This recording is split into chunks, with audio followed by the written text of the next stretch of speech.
खुदावंद आप सबको सही सलामती से रखे। अजीज़ों, इन दिनों में हम मसीह के दुखों पे गौर कर रहे हैं और आज हम गौर करने जा रहे हैं the precious blood of our Jesus Christ, मसीह यीशु का बेशकीमत खून। पहला पतरस पहला बाब 13 से 21 आयत, लेकिन इसकी 18 और 19 आयत पढ़ेंगे। तुम्हारी खलासी फानी चीज़ों यानी सोने चांदी के जरिए से नहीं हुई, बल्कि एक बेऐब और बेदाग बर्रे यानी मसीह के बेशकीमत खून से। कलाम मुक़द्दस हमें ये बता रहा है, जबकि हम इन दोनों में मसीह के दुखों पर और उसके लैंड डेज के अंदर चल रहे हैं, कि उसके दुखों के ऊपर गौर करें। उसके खून बहाने से हमें नजात और हमेशा की जिंदगी मिली। उसका बलिदान हमारे लिए नजात का पैगाम लाया। कलाम मुक़द्दस हमें बताता है, बग़ैर खून बहाए गुनाह की माफ़ी नहीं, या गुनाह से पाप से छुटकारा नहीं। देखिए, कलाम के अंदर पैदाइश की किताब के अंदर देखते हैं, काइन और हाबिल खुदा के हजूर कुर्बानी लेकर आए। काइन जो था वो खेती बाड़ी करता था और वो अपनी फसल की पहली फसल का हिस्सा लेकर आया खुदा को कुर्बानी देने के लिए। हाबिल जो था एक चरवाहा था, वो अपने बर्रे को लेकर आया खुदा की कुर्बानी देने के लिए, खुदा के लिए कुर्बान करने के लिए। हाबिल जो था उस बर्रे को लेकर आया और हाबिल की कुर्बानी जो थी वो कबूल करी गई, और काइन की कुर्बानी जो थी खुदा को कबूल नहीं हुई, जिससे वो गज़बनाक हुआ और उसने अपने भाई हाबिल को मार दिया और उसका खून जमीन से पुकार रहा था। खुदा को उसकी आवाज सुनाई दी और खुदा ने उससे पूछा, तेरा भाई हाबिल कहाँ है? उसने कहा, क्या मैं उसका निगहबान हूं? उसने कहा, नहीं, उसका खून पुकार रहा है। हाबिल जो था वो एक चरवाहा था और वो कुर्बानी भी लेकर आता है खून की, उस बर्रे की, यानी वो शेपर्ड प्रीस्ट था, चरवाहा भी था और प्रीस्ट भी था, क्योंकि वो खुदा के हजूर उसे लेकर आया। मसीह भी देखिए, कलाम के मुताबिक गुड शेपर्ड और प्रीस्ट, वो अच्छा चरवाहा और काइन था। काइन साल में एक दफ़ा कुर्बानी चढ़ाने जाता था खुदा के हजूर, बैलों बछड़ों के लहू की। लेकिन ये कलाम बताता है कि वो हमारा ऐसा सरदार काइन है जो बैलों और बछड़ों का खून नहीं, बल्कि अपना ही खून लेकर पाक तरीन मकाम में यानी सलीब पे चढ़ गया और कफ़ारा दिया। देखिए, गुड शेपर्ड का मतलब क्या है? अच्छा चरवाहा वो होता है जो भेड़ों को मारता नहीं, बल्कि भेड़ों को बचाता है। मसीह ने कहा, अच्छा चरवाहा मैं हूं। उसने एक मिसाल भी दी। एक शख्स की 100 भेड़ें थीं, जिसमें से एक खो गई, लेकिन वो सारी रात बेचैन रहा और उस भेड़ को ढूंढने के लिए निकल पड़ा। और जब उसे पा लिया, उस गड्ढे में से उसे निकाल कर घर वापस ले आया और खुशी मनाई।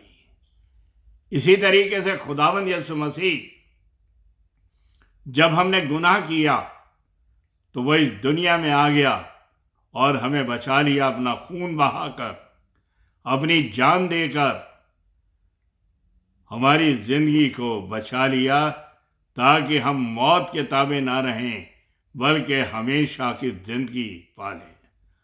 अपना खून लेकर सलीब पर चढ़ गया। अजीज़ा, जब हम मसीह की सलीब के पास खड़े होकर देखें तो हमें वो घाव नजर आते हैं।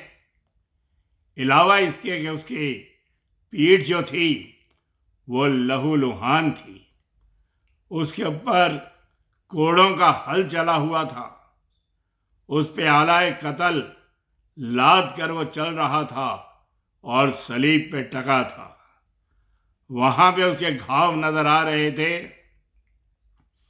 यानी सर में से खून निकल रहा था, हाथों में से, पैरों में से, पसली में से, जहां जहां वो घाव थे वहां से ये सुर्ख खून निकल रहा था, लाल रंग का। बेशकीमती धारें बह रही थी। एक एक बूंद गुनहगारों के जख्मों पर या जिंदगियों पर गिरकर कह रही हैं, इट इज फिनिश्ड, पूरा हुआ, नजात का काम पूरा हुआ, गुनाह खत्म कर डाले। यकीनन खुदावंद यीशु मसीह का लहू तमाम गुनाहों से हमें पाक करता है। देखिए, जब हमने शुरू में कहा कि मसीह का बेशकीमती लहू, मसीह का खून क्यों बेशकीमत है, थोड़ा ध्यान देकर, समझकर इस पे ध्यान दीजिए और समझ लीजिए।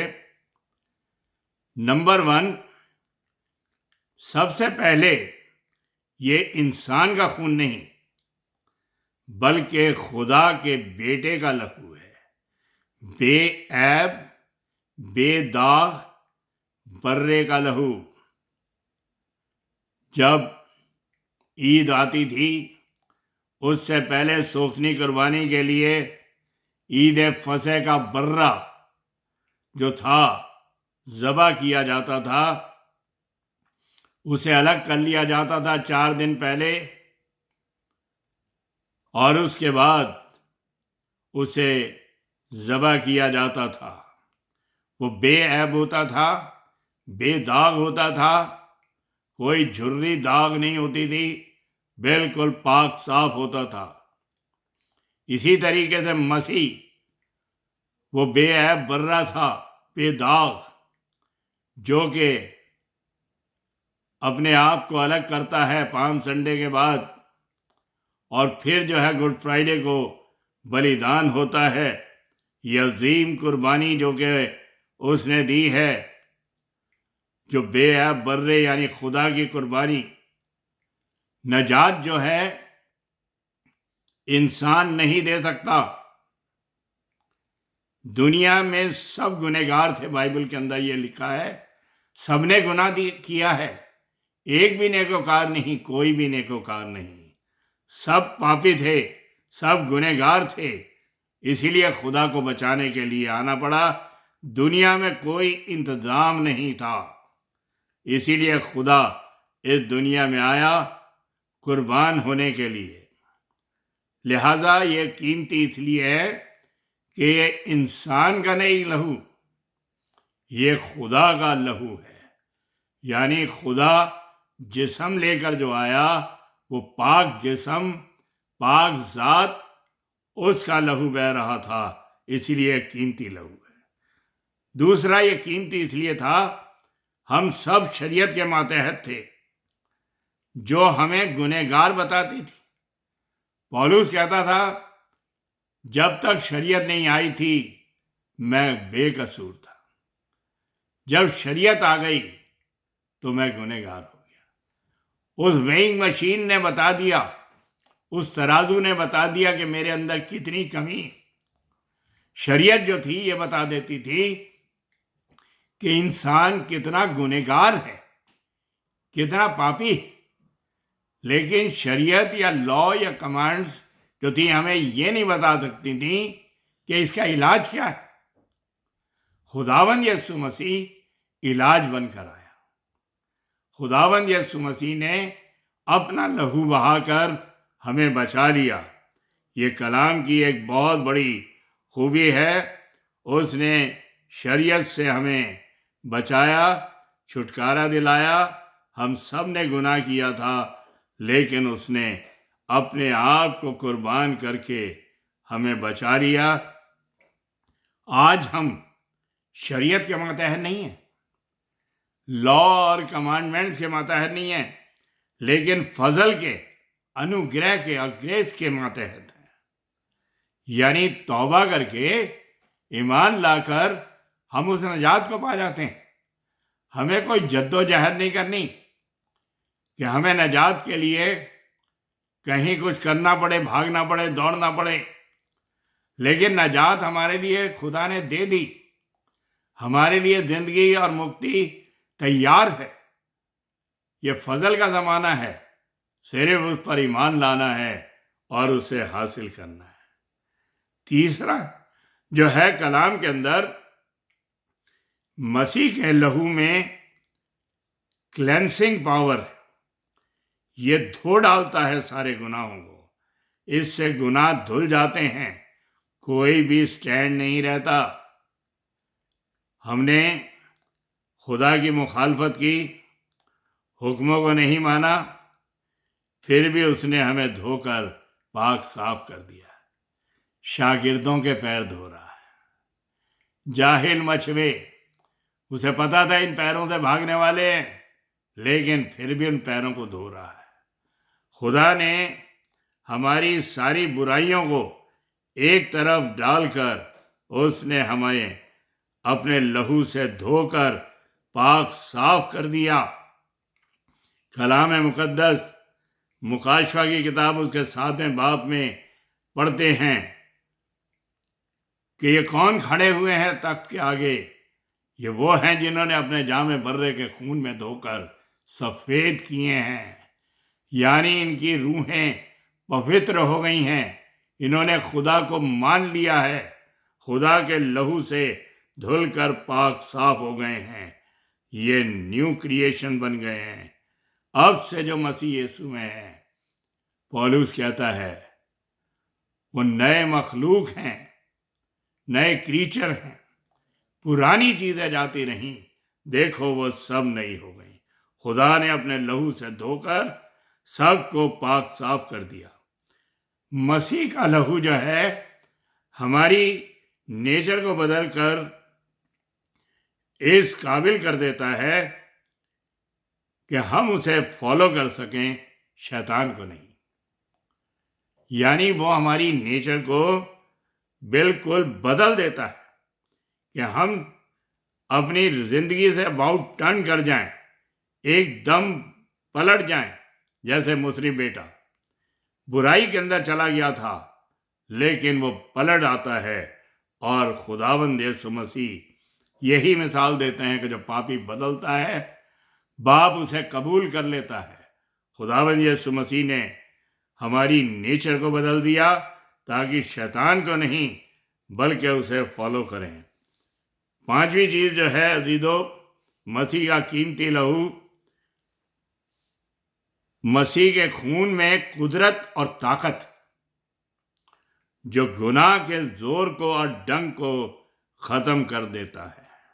पौलुस कहता है आए मौत तेरा जोर कहाँ रहा, आए मौत तेरा डंक कहाँ रहा।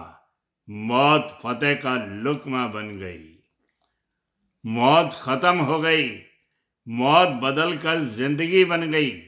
खुदा मौत को जिंदगी में बदल सकता है अपनी कुदरत से, अपने लहू की कुदरत से वो सब कुछ कर सकता है। और स्वर्ग के दरवाजे हमारे लिए खोलता है अजीज़ों, ये कलाम हमें यही बता रहा है। ये मेरी ज़िंदगी के तजर्बे हैं कि हमने जब भी पानी को ब्लेस कर कर किसी को दिया है, खुदा का लहू उसमें मिलाया है हाथ से ब्लेस करके, तो भूत प्रेत और दूसरी इवल स्पिरिट जो हैं चीखती चिल्लाती हुई भाग जाती हैं। खुदा के लहू में वो कुदरत है। बड़ी से बड़ी बीमारी, कैंसर और दूसरी तकलीफ़ें जो हैं वो जड़ से दूर हो जाती हैं। खुदा सब कुछ कर सकता है। ये है वो कीमती लहू, ये है वो प्रेशियस ब्लड जो कि हमारे लिए बहाया गया। हमें भी कीमती लहू में नहाना है ताकि हम नए बन जाएं और खुदा के लिए तैयार हों और उसके नाम को बुलंद वाला करें। आइए अपने सरों को खुदा के हजूर झुका दें। प्यारे खुदावन, तेरा लहू जिंदा है, तेरा लहू ताकतवर है, तेरे लहू में कुदरत है जिससे शैतान थरथराता और कांपता है। उस लहू से धोकर हमें अपनी रूह से भर दे और अपने लिए इस्तेमाल कर। तेरे ही नाम में ये मांगते हैं, आमीन। God bless you.